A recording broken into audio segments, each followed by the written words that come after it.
Hello students, how are you all? Today we are going to read lesson 2nd from first flight class 10 and the topic of the lesson is Nelson Mandela Long Walk to Freedom. Let's start to read the lesson.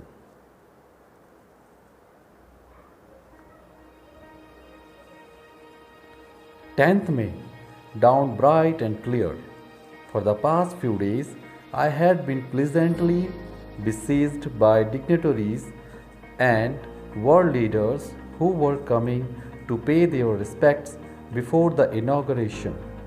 The inauguration would be the largest gathering ever of international leaders on South African soil. The ceremonies took place in the lovely sandstone amphitheatre formed by the Union Buildings in Pretoria. For decades, this had been the seat of white supremacy, and now it was the site of a rainbow gathering of different colors and nations for the installation of South Africa's first democratic non-racial government. On that lovely autumn day, I was accompanied by my daughter Jinani. On the podium, Mr. de Klerk was first sworn in as second deputy president. Then Thabo Mbeki was sworn in as first deputy president. When it was my turn, I pledged to obey and uphold the Constitution and to devote myself to the well-being of the Republic and its people. To the assembled guests and the watching world, I said, today all of us do, by our presence here, confer glory and hope to newborn liberty. Out of the experience of an extraordinary human disaster that lasted too long, must be born a society of which all humanity will be proud. We who were outlawed not so long ago have today been given the rare privilege to be host to the nations of the world on our own soil. We thank all of our distinguished international guests for having come to take possession with the people of our country of what is, after all, a common victory for justice, for peace, for human dignity.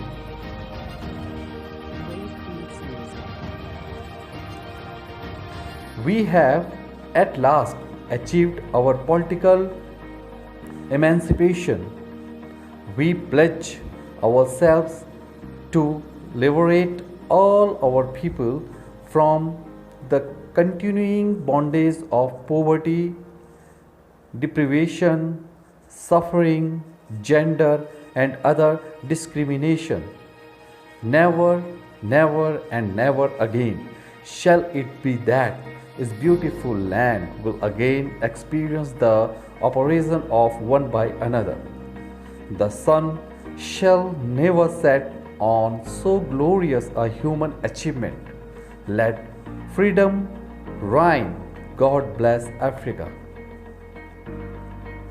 A few moments later, we all lifted our eyes in awe as a spectacular array of South African jets, helicopters, and troops carriers rode in perfect formation over the Union buildings.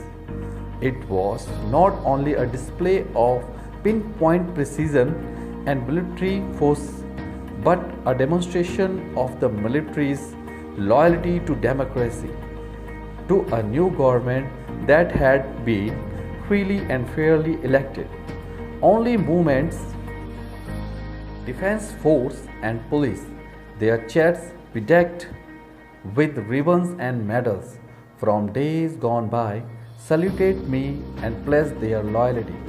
I was not unmindful of the fact that not so many years before they would not have saluted but arrested me. Finally, a chevron of Impala jets left a smoke trail of the black, red, green, blue, and gold of the new South African flag. The day was symbolized for me by the playing of our two national anthems and the vision of whites singing Nkosi Sikelel I Africa and blacks singing Die Stand, the old anthem of the Republic. Although that day neither group knew the lyrics of the anthem they once despised, they would soon know the words by heart. On the day of the inauguration, I was overwhelmed with a sense of history. In the first decade of the 20th century, a few years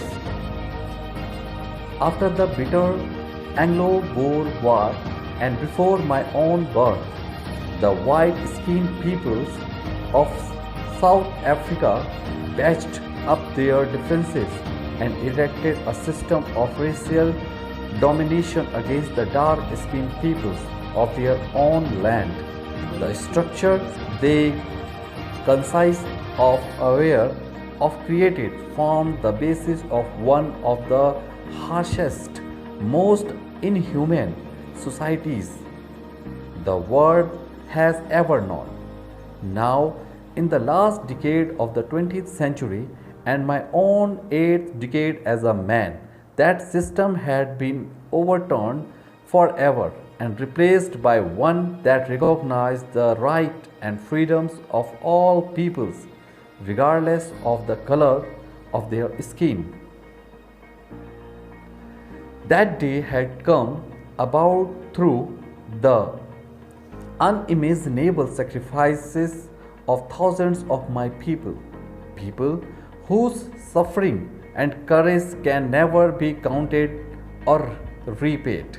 I felt that day, as I have on so many other days, that I was simply the sum of all those African patriots who had gone before me. That long and noble line ended and now began again with me. I was pained that I was not able to thank them and that they were not able to see what their sacrifices had wrought. The policy of apartheid created a deep and lasting wound in my country and my people. All of us will spend many years, if not generations, recovering from that profound hurt. But the decades of oppression and brutality had another unintended effect, and that was that it produced the Oliver Thabos, the Walter Sisulus, the Chief Luthulis, and the Yusuf Dadus, the Bram Fishers, the Robert Sobukeves of our time. Men of such extraordinary courage, wisdom, and generosity that their like may never be known again. Perhaps it requires such depth of operation to create such heights of character. My country is rich in the minerals and gems that lie beneath its soil, but I have always known that its greatest wealth is its people, finer and truer than the purest diamond. It is from these comrades in the struggle that I learned the meaning of courage. Time and again, I have seen men and women risk and give their lives for an idea. I have seen men stand up to attacks and torture without breaking, showing a strength and resilience that defies the imagination. I learned that courage was not the absence of fear, but the triumph over it. The brave man is not he who does not feel afraid, but he who conquered that fear.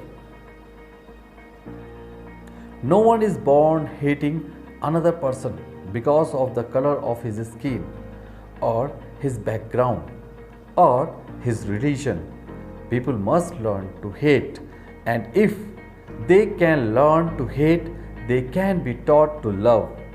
For love comes more naturally to the human heart than its opposite.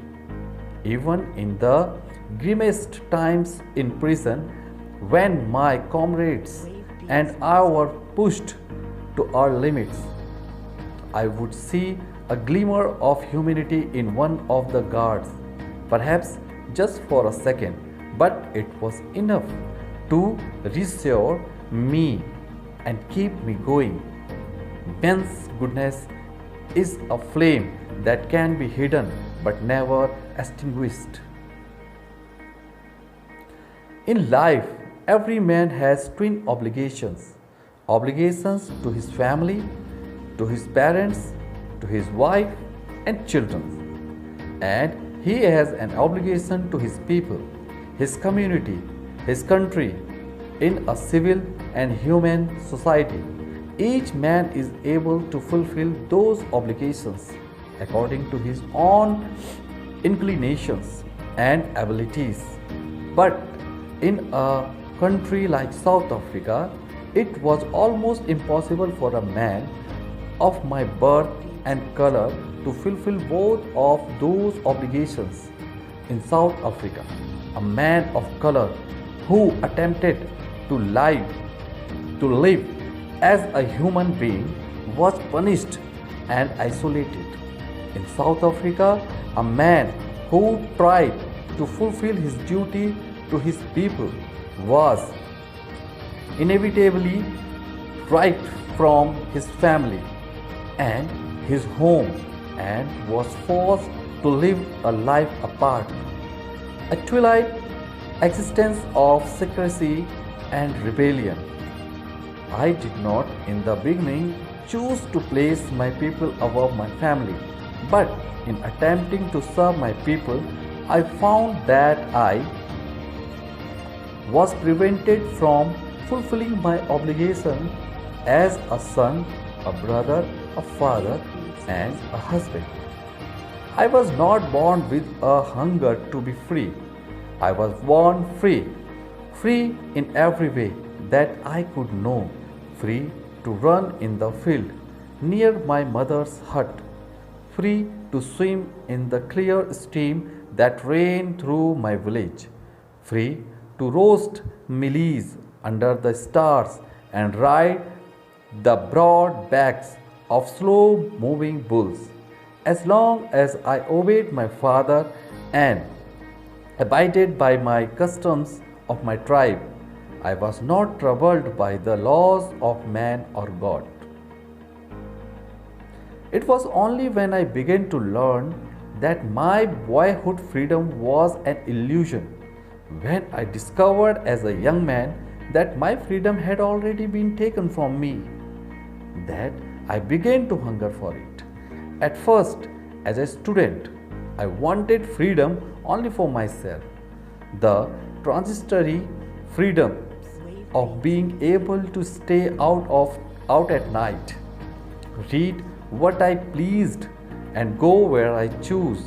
Later, as a young man in Johannesburg, I yearned for the basic and honorable freedoms of achieving my potential, of earning my keep, of marrying and having a family, the freedom not to be obstructed in a lawful life. But when I slowly saw that not only was I not free, but my brothers and sisters were not free, I saw that it was not just my freedom that was curtailed by the freedom of everyone who looked like I did. That is when I joined the African National Congress, and that is when the hunger for my own freedom became the greater hunger for the freedom of my people. It was this desire for the freedom of my people to live their lives with dignity and self-respect that animated my life, that transformed a frightened young man into a bold one, that drove a law-abiding attorney to become a criminal, that turned a family-loving husband into a man without a home, that forced a life-loving man to live like a monk. I am no more virtuous or self-sacrificing than the next man, but I found that I could not even enjoy the poor and limited freedoms I was allowed when I knew my people were not free. Freedom is indivisible. The chains on any one of my people were the chains on all of them. The chains on all of my peoples were the chains on me. I knew that the oppressor must be liberated just as surely as the oppressed.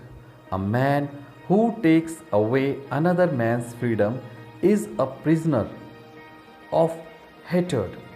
He is locked behind the bars of prejudice and narrow-mindedness. I am not truly free if I am taking away someone else's freedom, just as surely as I am not free when my freedom is taken from me.